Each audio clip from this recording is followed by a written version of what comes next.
করে গেছেন, যদিও তারা প্ল্যান করেছেন সামথিং এলস, বাট সেই প্ল্যানটা মোটামুটি সাকসেসফুল হলো না তাদের কাছ থেকে। আমরা এখানে অলরেডি দেখতে পাচ্ছি পিএক্সিএস স্পুকি আছে, স্পুকি নিয়ন ব্রো এই ম্যাচে ভালো খেলছেন, খুবই চমৎকার 3টা এলিমিনেশন তিনি কিন্তু বের করে ফেলেন। And let's see if you can continue this performance in the next couple of minutes as well. আর এখান থেকে কিন্তু সামনে কিছুক্ষণের মধ্যে যদি এই পারফরম্যান্স ধরে রাখতে পারেন, তাহলে ওভারঅল র্যাঙ্কিং কিন্তু তাদের আরো অনেকটুকু উপরে উঠে আসবে, and that will be even better. সেটা এখান থেকে কিন্তু আরো দারুণ হবে আসলে। ম্যাট ক্যাট রেডি ছিলেন, বাট আপাতত নিজের ভেহিকেল নিয়ে সেইভাবে কিন্তু আসলে হচ্ছে তিনি জায়গাটা ধরে রাখতে পারলেন, and he missed a good opportunity, যেটা হয়তো বা আসলে অপোজিশনের জন্য একটা বড়সড় বিপদ তৈরি করতে পারতো। সামহাও সেটা হলো না এখনো পর্যন্ত। বাট এদিকে আমরা কিন্তু হচ্ছে নিয়ন ব্রোকে দেখছি, নিয়ন ব্রোর সাথে এখান থেকে কিন্তু হচ্ছে আরো বাকিরা বসে আছেন এখনো পর্যন্ত। SD international BD still here, SD sigma আছেন, sigma ninja serenity and legend YT. এদিক থেকে এরা 3জন থেকে আপাতত কিন্তু হচ্ছে 4জন থেকে একজন বেঁচে আছেন, বাকি 3জনই eliminated. So no matter what, 4জন প্লেয়ার থাকলে যেরকম একটা সুন্দর এটা হচ্ছে অ্যাডভান্টেজ পাওয়া যেত, সামহাও সেই অ্যাডভান্টেজটা এখন কিন্তু এই মুহূর্তে এই প্লেয়ারদের হাতে আর কিন্তু নাই। সো রিয়েলি আনফরচুনেট, অতটুকু এখান থেকে অ্যাডভান্টেজ কিন্তু আসলে তারা পাবেন না। বাট অন্যদিকে আমরা যদি হচ্ছে বাকি আরো সেট অফ প্লেয়ারদেরকে দেখি, পিএমকে ই স্পোর্টস এর ক্রোটাল তিনি আছেন এখানে, কেএসএক্স এর ভেরিয়েন্ট তারা এখান থেকে আছেন এখনো পর্যন্ত। সো ভেরিয়েন্ট নাকি ক্রোটাল, কারা এখান থেকে আলটিমেটলি ফাইটার দেখার দরকার। ভেরিয়েন্ট তিনি ডাউন, ক্রোটাল চমৎকার একটা নক এখান থেকে কিন্তু তিনি বের করে ফেলেছেন। এন্ড আফটার দ্যাট নকআউট সুন্দর এখান থেকে কিন্তু যদি তিনি গিয়ে ফিনিশিংটাও দিতে পারেন, তাহলে তো আর কোনো কথাই নাই। দারুণ এখান থেকে কিন্তু অবশ্যই অভিজ্ঞতা হবে। মাহির ওপি আছেন আমাদের সাথে, মাহির ওপি সাইবার, তারা এখান থেকে কিন্তু হচ্ছে সামনে দিয়ে এখানে নিতে পারবেন। তবে সে দূরে নিউ প্লেয়ারটাকে দেখা যাচ্ছিল, টোটালের সামনে টার্গেট ছিল অন্য আরেকজন। রেঞ্জ ওপিকে টার্গেট করলে এতক্ষণ নক হওয়ার চান্সেসটা বেড়ে যেত।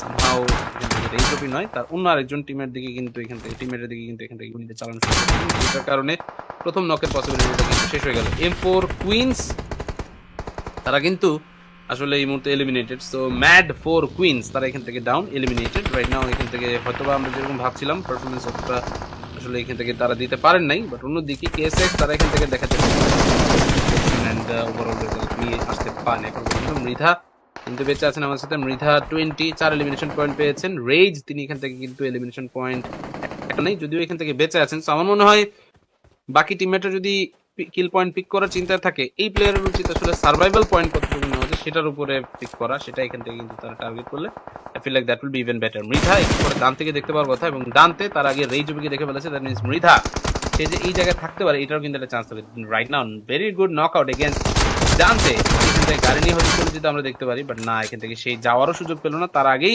নারুটো অসাধারণ একটা ফাইট দিল, and Naruto he was really able to win it all. Very nice attack from Naruto side, and INM still surviving with all their members, all members সবাইকে নিয়ে somehow তারা কিন্তু টিকে আছেন এখনো। and if these things continues তাহলে তো আর কোনো কথাই নেই, অবশ্যই সেখান থেকে কিন্তু সামনে তারা আরো সুন্দর সুন্দর রেজাল্ট নিয়ে পরবর্তীতে কিন্তু উঠে আসতে পারবেন। ভিউয়ার্স আমাদের এখান থেকে মোটামুটি ম্যাচ আপাতত শেষের দিকেই, বাট ম্যাচ এখান থেকে শেষের দিকে আসলে কি হবে, আরো এখনো ফাইট কিন্তু বাকি আছে। ভিউয়ার্স আপনারা এখান থেকে যদি দেখেন, এখনো INM 69 he is still alive over here. এখান থেকে কিন্তু আইএনএম এর Naruto he is still alive, 8টা এলিমিনেশন দেওয়ার জন্য এখনো পর্যন্ত কিন্তু সিকিউর হয়েছে। বাট রাইট নাও তাদের টার্গেট কিন্তু শুধু 8টা না, they want at least 10 plus elimination point overall. 10 plus elimination point এখান থেকে যদি তারা বের করতে পারেন তাহলে তো কোনো কথাই নেই, obviously that will B huge. সেটা এখান থেকে আমরা চাই সবাই কম বেশি, বাট আশা করি দেখি কি এখান থেকে অবস্থা হয়। ভিউয়ার্স অলরেডি এখান থেকে কিন্তু উইচার আছে, উইচার এন্ড বকুরাম অনেকক্ষণ ধরে তারা এই পজিশনটাতেই বসেছিল বারবার, বাট আমার মতে এখন তাদেরকে আসলে কিন্তু একটু ব্যাক আউট করা দরকার। এখন এখান থেকে কিন্তু একটু মুভ অন যদি তারা করতে পারেন তাহলে খুবই ভালো। সামনে এখান থেকে পেয়ে যান, they should take it, definitely they should take it. বকুরাম এখান থেকে আছেন বসে বসে দেখছেন আপাতত পজিশনগুলোকে। বকুরাম এখান থেকে এই পজিশনে বসে থাকলে ওই পাশে ডানতে তাকে দেখা যাচ্ছে, Dante he is in a different angle mini দিয়ে গুলি চালাচ্ছেন, যেখানে সেই পজিশনটাতে আপাতত এনিমি টিম প্লেয়ার কেউ নাই। থাকলে হয়তো এখান থেকে অ্যাটাকিং মুভমেন্টটা আমরা আর একটু বেশি দেখতাম, যাচ্ছে না। ওদিকে রাতাতা HRX তিনি আছেন আমাদের কাছে। সো রাতাতা let's see what he does, এখান থেকে কি করে আসলে রাতাতা। তারা এখান থেকে কিন্তু হচ্ছে আস্তে আস্তে যাবেন ডানতে। 9 নম্বর এলিমিনেশন এই মুহূর্তে দেওয়ার জন্য তারা কিন্তু হচ্ছে পেয়ে যাচ্ছেন। PX দে আর অ্যাকচুয়ালি ডুইং ভেরি গুড। যত যাই হোক না কেন আমরা এখান থেকে কিন্তু হচ্ছে ওভারঅল গিয়ে যেটা দেখতে পাচ্ছি, PX তারা অলরেডি ফার্স্টের দিকে ছিল, and still they are making up to that position. এখান থেকে অলরেডি লিডটাকে যত আরো সামনে বাড়ানো যায় সেটা এখান থেকে কিন্তু তারা নিজেরা প্ল্যান করেই যাচ্ছেন। সো এটা খুবই ভালো একটা জিনিস, and we wish them all the best.